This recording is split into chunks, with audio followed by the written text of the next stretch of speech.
उपयोगिता विश्लेषण, इसका गणनावाचक दृष्टिकोण। तो सामान्यतः जब हम किसी वस्तु की मांग की बात करते हैं तो इसमें उपयोगिता का जिक्र जरूर आता है कि हम अमुक वस्तु क्यों खरीद रहे हैं, क्योंकि इसमें उपयोगिता है, ये हमारे काम की है, ऐसा हम आम बोलचाल की भाषा में कहते रहते हैं। तो अर्थशास्त्र में उपयोगिता का क्या अर्थ है? साधारण बोलचाल में उपयोगिता का अर्थ लाभदायकता यानी यूजफुलनेस से लगाया जाता है, परंतु अर्थशास्त्र में उपयोगिता का अर्थ होता है किसी वस्तु या सेवा का वह गुण जिसे मानवीय आवश्यकता की संतुष्टि करने की शक्ति या क्षमता होती है, उससे हम उपयोगिता कहते हैं।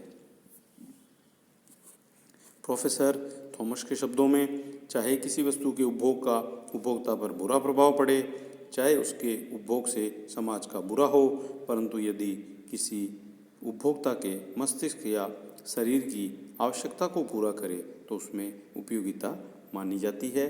कहने का मतलब ये है कि किसी वस्तु या सेवा में वह गुण है, एक ऐसी शक्ति है जो प्रत्यक्ष या अप्रत्यक्ष रूप से मानवीय आवश्यकता की पूर्ति करती है, उसे हम उपयोगिता कहते हैं। यद्यपि ये चीज़ आप 10+2 लेवल पर भी पढ़ कर आ रहे हैं, उसको एक तरह से अब आप रिवाइज ही कर रहे हैं। अब उपयोगिता में आप जैसा कि बताया गया अभी, शराब है, हो सकता है शरीर पर उसका दुष्प्रभाव पड़े, हानिकारक प्रभाव पड़े, फिर भी उसमें उपयोगिता मानी जाती है। स्मोकिंग है, उसमें भी उपयोगिता मानी जाती है, यद्यपि उसका भी शरीर पर बुरा प्रभाव पड़ता है। अब उपयोगिता की विशेषताएं क्या है? उपयोगिता का संबंध उपभोग वस्तुओं से होता है, न कि उत्पादक वस्तुओं से, क्योंकि आवश्यकता की जो तृप्ति है, आवश्यकता की जो संतुष्टि है, उसका एहसास केवल उपभोग से ही हो सकता है। सेकंड जो है, उपयोगिता वस्तु का वस्तुगत गुण नहीं बल्कि वस्तु का निराकार गुण है। एक वस्तु जैसे पानी है, प्यासे के लिए बहुत उपयोगिता रखती है, पर भूखे व्यक्ति के लिए पानी की उपयोगिता बहुत ही कम हो सकती है। उपयोगिता सापेक्षिक है, रिलेटिव है। सापेक्षिक का मतलब सबके लिए अलग अलग है। भिन्न भिन्न व्यक्तियों के लिए भिन्न भिन्न समय और स्थान पर एक ही वस्तु की उपयोगिता अलग अलग हो सकती है। अर्थात उपयोगिता देश, काल, व्यक्ति की परिस्थिति के अनुसार घटती बढ़ती रह सकती है। हो सकता है बाजरे की जो रोटी हम पश्चिमी राजस्थान में खा रहे हैं उसकी उपयोगिता हमारे लिए अधिक हो, वही दक्षिण भारत के व्यक्ति के लिए उसकी उपयोगिता कम हो सकती है। उपयोगिता का संबंध लाभदायकता से नहीं बल्कि आवश्यकता की संतुष्टि से ही है। वस्तु चाहे हानिकारक हो या लाभदायक, दोनों में ही उपयोगिता मानी जाती है। जैसे शराब, गांजा, भांग हानिकारक होते हैं, परंतु फिर भी यदि मनुष्य की आवश्यकता की पूर्ति कर रहे हैं तो उनमें उपयोगिता होती है। उपयोगिता किसी वस्तु की प्राप्त संतुष्टि या अथवा अनुमानित संतुष्टि नहीं है, बल्कि उस वस्तु की इच्छा की तीव्रता का संकेत है। जैसे कोई व्यक्ति किसी वस्तु को खरीदने की इच्छा करता है और खरीदता है तो उससे अनुमानित संतुष्टि तथा वस्तु के उपभोग करने पर प्राप्त संतुष्टि कम, बराबर या अधिक हो सकती है। किसी वस्तु की उपयोगिता का सृजन उसमें प्राकृतिक तत्वों, रूप परिवर्तन, स्थानांतरण, समयावधि, अधिकार परिवर्तन तथा ज्ञान अभिवृद्धि से होता है। जैसे अगर लकड़ी से मेज बना दी जाए तो वो पहले से ज़्यादा उपयोगी हो जाएगी। रेत को नदी से भवन निर्माण के लिए काम में लिया जाए, स्थान मूलक उपयोगिता है उसमें। गुड़, चावल, शराब आदि की उपयोगिता समय अवधि में बढ़ती जाती है। प्रकाशक से छात्रों के पास पुस्तक विक्रय के लिए छात्रों के लिए उपयोगिता बढ़ती है। तो इस प्रकार उपयोगिता के अनेक उदाहरण दिए जा सकते हैं। अब प्रश्न ये है, क्या उपयोगिता को मापा जा सकता है? Can utility be measured? जैसा कि अभी बताया गया आपको कि वस्तु या सेवा का ये आंतरिक गुण पर निर्भर है, उपभोक्ता की मनोवैज्ञानिक धारणा और व्यक्तिगत दृष्टिकोण पर निर्भर है। ये सापेक्षिक है जो समय, स्थान और परिस्थिति के अनुसार बदलती रहती है। इस मनोवैज्ञानिक तथा आत्मनिष्ठ गुण का प्रत्यक्ष मापन नहीं हो सकता, इसलिए अर्थशास्त्रियों ने उपयोगिता को दो भागों में बांटा है कि गणना की दृष्टि से गणनावाचक दृष्टिकोण कार्डिनल अप्रोच और दूसरा है क्रमवाचक दृष्टिकोण ऑर्डिनल अप्रोच। अर्थशास्त्र के प्रारंभिक विकास में गणित संप्रदाय के प्रोफेसर जेवंस, मेंगर, वॉलरस ने उपयोगिता को मापने के अनेक प्रयास किए, परंतु इसे वैज्ञानिक रूप प्रदान करने का जो श्रेय है प्रोफेसर मार्शल और पिगू को जाता है।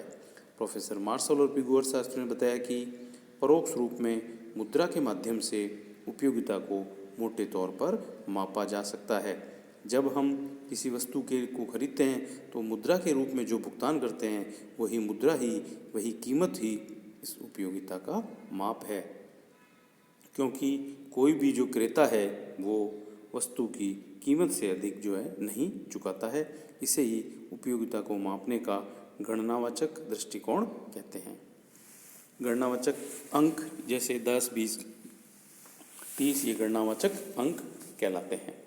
यदि पेन की उपयोगिता 10 है और घड़ी की उपयोगिता 100 है तो हम कहेंगे कि पेन की घड़ी की जो उपयोगिता है वो पेन की तुलना में 10 गुना है। जितनी कीमत पेन के लिए 10 रुपये चुका रहे हैं आप, तो उसकी उपयोगिता 10 इकाई होगी। अब दूसरा दृष्टिकोण था क्रमवाचक दृष्टिकोण ऑर्डिनल अप्रोच। कुछ अर्थशास्त्री जैसे पेरेटो, हिक्स, एलन और आधुनिक अर्थशास्त्री सैमुअलसन, न्यूमैन आदि के अनुसार उपयोगिता एक मनोवैज्ञानिक एवं व्यक्तिक विचार है और सापेक्षिक है, अतः इसे मुद्रा के रूप में मापना उपयुक्त नहीं है, न ही संख्याओं के रूप में व्यक्त करना संभव है। मुद्रा तो ये बताया जाता है कि स्वयं एक अस्थिर पैमाना है, क्योंकि तटस्थ वक्र रेखा विश्लेषण की नई विधि निकाली इन्होंने, जिसके अनुसार उपयोगिता को क्रमवाचक संख्याएं प्रदान की। क्रमवाचक का मतलब होता है फर्स्ट, सेकंड, थर्ड, यानी पहला, दूसरा, तीसरा, चौथा आदि। इसमें उपयोगिता को न तो मापने की समस्या आती है, न उपयोगिताओं का जोड़ और अंतर मालूम किया जाता है। इसमें सिर्फ तो ये कहा जाता है कि पहला दूसरे से ज़्यादा संतुष्टि दे रहा है या दूसरा तीसरे से ज़्यादा। तो ये थे। अब इसके बाद इस दृष्टिकोण क्रमवाचक दृष्टिकोण कहते हैं, इसमें क्रम का बोध होता है, संख्या का नहीं। इसके बाद आगे धीरे धीरे विकास की ओर अग्रसर हुआ ये सिद्धांत। सैमुअलसन ने प्रकट अधिमान सिद्धांत, रिवील प्रेफरेंस थ्योरी, न्यूमैन मॉर्गनस्टर्न ने सांख्यिकी उपयोगिता सिद्धांत, स्टैटिकल यूटिलिटी थ्योरी, और आर्मस्ट्रांग ने सीमांत पसंदी सिद्धांत दे करके इस सिद्धांत को आगे बढ़ाया। अब है उपयोगिता के रूप। उपयोगिता के रूप कुल उपयोगिता और सीमांत उपयोगिता। कुल उपयोगिता से क्या अभिप्राय है?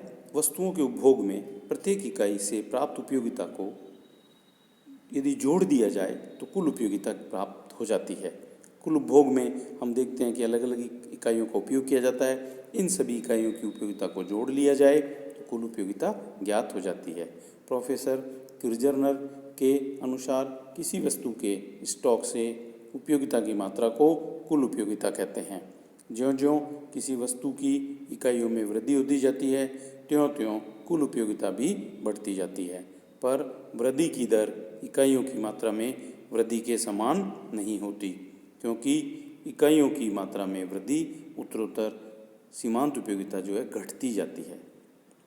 अब सीमांत उपयोगिता क्या होती है? देखिए, सीमांत उपयोगिता का अभिप्राय कुल उपयोगिता में उस वृद्धि दर से है जो वस्तु की एक अतिरिक्त इकाई के कारण प्राप्त हो सकती है।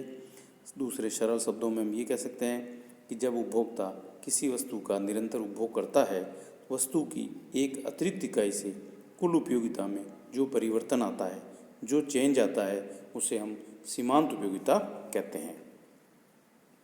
प्रोफेसर बोल्डिंग के शब्दों में किसी वस्तु की मात्रा की सीमांत उपयोगिता कुल उपयोगिता में वह वृद्धि होती है जो उपभोग में एक और इकाई की वृद्धि के परिणाम स्वरूप प्राप्त होती है। इस प्रकार दो क्रमिक कुल उपयोगिताओं का अंतर ही सीमांत उपयोगिता है। फॉर एग्जाम्पल, 3 इकाइयों की कुल उपयोगिता मान लीजिए 150 है। चौथी इकाई का प्रयोग करने से कुल उपयोगिता बढ़कर यदि 180 हो गई तो कहेंगे कि चौथी इकाई की जो सीमांत उपयोगिता है वो 180 माइनस 150 अर्थात 30 है।